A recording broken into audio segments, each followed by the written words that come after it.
Le 25 décembre. Le 25 décembre, on ne connaissait pas la date d'anniversaire de Jésus, on a voulu se caler dessus, et donc on a cherché quel jour on allait choisir. Tant qu'à faire dans l'année, en 354 de notre ère, le pape Libère a choisi le solstice d'hiver. Alors à l'époque, le solstice était au 25 et pas au 21, donc double décalage. Parce que c'est le jour de l'année où les jours recommencent à grandir. Donc la lumière reprend le dessus sur la nuit. Bien avant l'ère chrétienne, c'était déjà une grande fête, une fête de la lumière. Mais lorsque les évêques chrétiens se sont demandé quel jour ils allaient prendre, ils se sont dit celui-là, c'est le bon, parce que pour nous, Jésus, il est vraiment la lumière. Comme on dirait de la révélation, qu'elle est la lumière. Voilà, c'est la lumière de Dieu qui vient jusqu'à nous. Alors on se dit, s'il y a un jour où il faut dire la lumière jaillit au milieu de nous, en Jésus, c'est ce jour-là. Donc on a pris le 25 décembre. Après, il fallait l'année. Alors là, il y a un petit pépin. Parce que c'est le moine Denis le Petit, 6e siècle. Il a voulu calculer. Et il a essayé de calculer, il est tombé sur l'an qui pour nous est l'an 1. Voilà. Il a fait ça. Seulement le problème, c'est que les historiens sont aperçus plus tard que on sait qu'il est né sous le règne d'Hérode le Grand, et Hérode le Grand, il est mort en l'an -4. Autrement dit, Jésus est forcément né un peu avant. Et d'après les estimations avec l'écriture, on peut supposer qu'il est né entre -7 et -4. Donc Jésus doit être une des rares personnes qui est née avant lui, si je peux dire. On doit le dater. Voilà.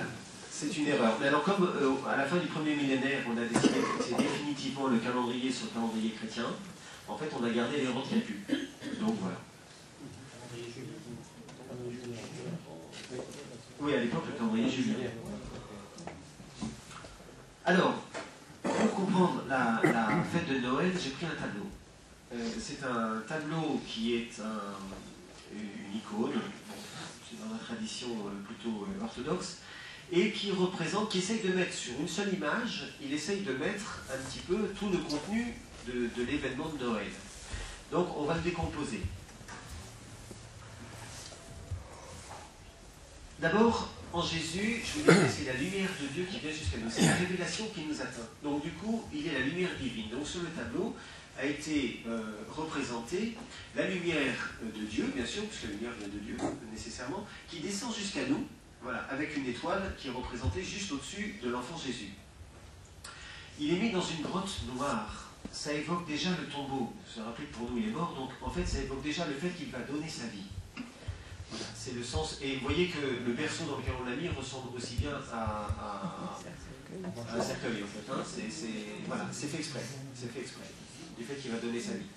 Vous avez aussi un bœuf et un âne, parce qu'il naît dans une étable. C'est à l'époque, dans ce coin du Moyen-Orient, souvent il y avait deux pièces, une pour les gens, une pour les animaux.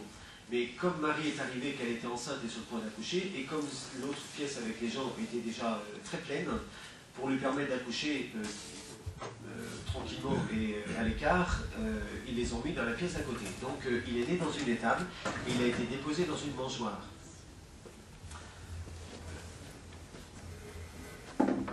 La représentation de Marie ici, elle a été faite, c'est curieux parce que vous avez une maman qui a l'air de se désintéresser de son bébé. Mais c'est un tableau qui veut uniquement nous parler du sens des choses. Donc ce que Marie exprime là, c'est que ce Jésus-là, il est là pour tout le monde, pour tous les hommes. C'est une lumière qui est destinée à tous les hommes. Je pense que là aussi, ça serait partagé. Même si la source, on n'en parle pas de la même manière, mais qu'elle soit destinée à tous les hommes, ça... on en serait d'accord. Joseph médite parce que oui, c'est difficile à comprendre pour lui. Marie qui accouche enfin étant vierge, c'est quand même un problème assez complexe. Voilà.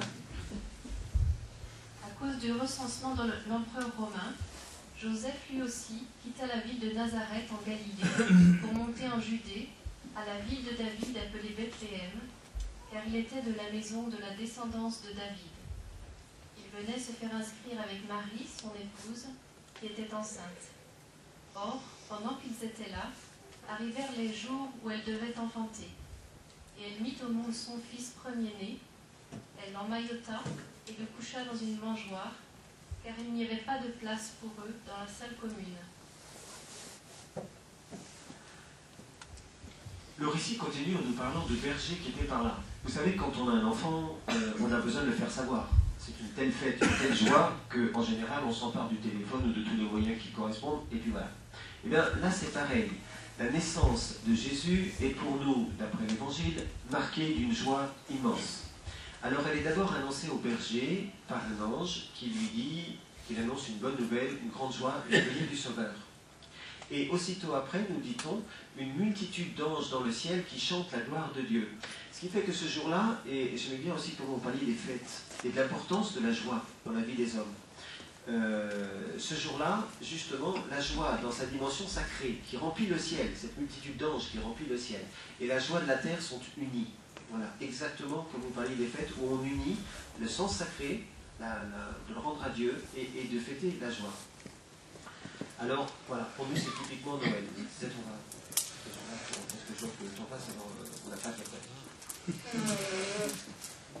Là-dessus, on nous dit, très curieux, alors c'est dans un des évangiles, on nous dit que 3 mages qui regardaient le ciel ont vu dans le ciel, alors on pense que c'est une coïncidence d'astres, qu'ils ont interprété comme « il est en train de naître un roi chez les Juifs ». Qu'est-ce qu'ils ont fait? Eh bien, ils ont décidé que c'était si important qu'ils allaient aller voir. Et ils ont fait un voyage de probablement presque 1 an. Ils sont venus chez les Juifs. Mais où aller chez les Juifs? Ils ne savaient pas bien. Alors, le récit dit qu'ils ont suivi une étoile. Mais bien entendu, c'est comme beaucoup de nos récits religieux, c'est des récits symboliques. Suivre une étoile et trouver la maison au-dessus duquel elle s'arrête, c'est un peu compliqué. Alors, en fait, donc ils arrivent en Israël, ils disent, ils viennent à la capitale, ils viennent demander au roi du coin, Hérode, ils lui disent, il paraît que le roi des Juifs vient de naître. Vous ne sauriez pas, vous? Alors Hérode panique, le roi c'est lui, et il se dit, mince, le roi des Juifs, ça va être le Messie. Et puis, il s'est mis dans la tête d'empêcher le Messie d'arriver. Dans la vie du prophète, il y a pas mal d'empêcheurs aussi pour que les choses adviennent. Alors, il va essayer de savoir où ils s'en vont, etc., etc. Mais enfin, il est quand même capable de leur répondre parce que c'est dit dans l'Écriture, c'est à Bethléem que doit naître le Messie. Donc il dit, s'il arrive, c'est Bethléem. Donc eux, ils vont à Bethléem. Et pour nous, cette présence des mages qui nous surprend, on ne sait pas très bien qui c'est en fait. Ils nous surprennent, mais ils nous disent, les hommes les plus loin et pas encore convertis sont concernés eux aussi par cette bonne nouvelle. Quand Dieu a une bonne nouvelle à partager avec nous, personne n'est oublié. Voilà. Et pour nous, les mages représentent cela. Alors, pareil, je vais sauter le récit puisque j'en ai parlé. Alors, pour que vous vous repériez aussi dans ce qui se passe au quotidien, quand on arrive au 25 décembre, vous avez remarqué qu'il y a pas mal de choses qui changent. Alors, d'abord, la crèche. On fait des crèches un peu partout. Alors, vous avez dû en voir probablement, soit dans les magasins ou peut-être chez des amis chrétiens.